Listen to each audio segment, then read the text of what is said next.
This is one of my favorite books. It's called Mouskin's Golden House, and it's a story about fall, stories and pictures by Edna Miller.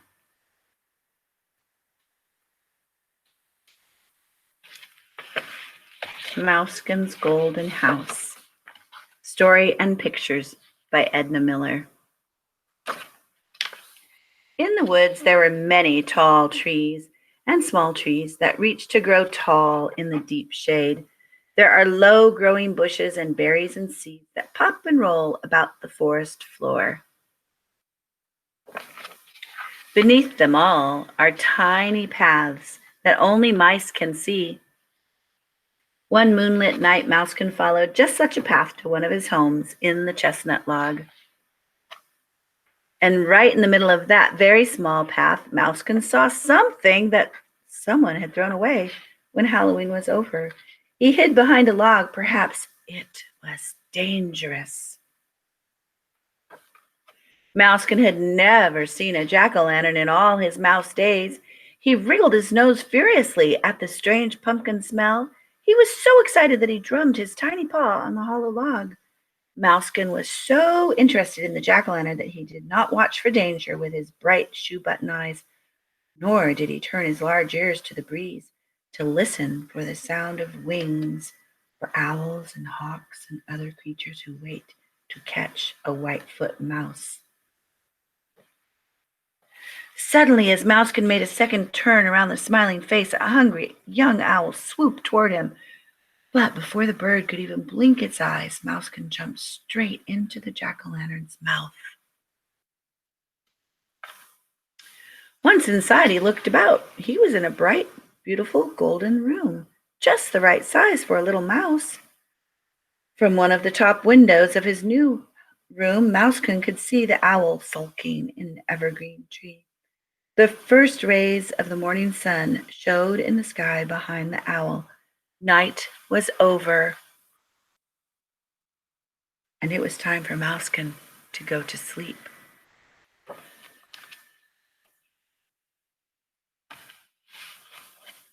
Mousekin felt safe inside the sturdy walls of his golden house. He did not awaken until evening when the katydids began to argue. Katy did, Katy didn't. After he stretched and cleaned his white undercoat, he began to explore his new home. Scurrying in one window and out another, now Mousekin was alert to all the sounds that filled the woods when evening came. He heard a rustle in the bayberry bush and a soft step on the dry autumn leaves, and he knew it was Cat. Just as the cat was about to spring, Mousekin dove into the pumpkin, and he began to house clean. Out of all the windows flew bits of candle and pumpkin seeds. The cat jumped, but not for Mousekin. He jumped straight up, and then he ran as fast as he could to get away from the big round face with the terrible teeth. The cat would never take that path through the woods again. The days grew shorter and the nights longer. Mousekin worked each night to fill his house with things to keep warm and comfortable in his new home. He split grasses with his razor-sharp teeth, and he wove the long, slender threads around and around. He made many trips to the woods to find soft things to line his nest, little feathers dropped by a bird in flight, thistledown and milkweed that grew in the clearing. While Mousekin was busy gnawing and nibbling and doing all the things that mice do, he still found time to watch the animals that passed by his golden house. One very chilly evening, a box turtle plodded by. He never looked up or down, but moved like a toy being pulled to the pond at the edge of the wood, to some tangled tree root beneath the ground, where he would sleep away the winter months.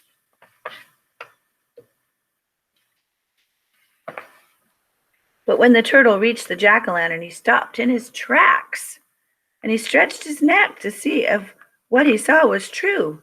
Just then, Mousekin popped his head out of one of the windows, and then the box turtle lost no time in turning around and heading once again for the tangled root beneath the tree near the edge of the pond at the edge of the wood. Most of the birds had gone to warmer lands. Only the phoebe was left in the thistle. The wind blew hard now, scooping up piles of leaves and scattering them about like hundreds of bright-winged birds. One day the phoebe called to Mousekin, "Come south with me. Come right away. Your house will never do. The wind will blow, the snow will snow, and chill you through and through." The little mouse whistled a high, soft goodbye. He would not leave his golden house. A chipmunk hurried by, his mouth so full of nuts he could hardly speak. "Come with me beneath the ground. That house will never do. The wind will blow, the snow will snow, and chill you through and through." Mousekin scrambled up his tiny house and slipped through a tiny opening at the top. He slid down the feathery staircase to the warm, soft lining below. Mousekin curled up, tucked his tiny feet beneath him, and wrapped his long tail around some milkweed down. And he pulled it closely around him, and he fell fast asleep. Little by little and bit by bit, something happened to the jack-o'-lantern. It began to close its eyes in the frosty air. It shut its mouth against the cold wind.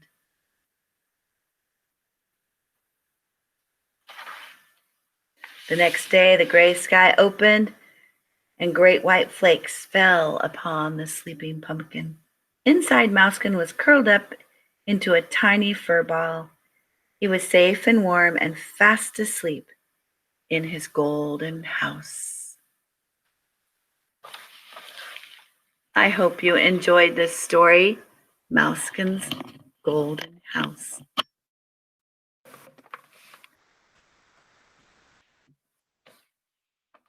It was read by me. I'm Mrs. Zono, and I teach kindergarten in California. It's a great classic book.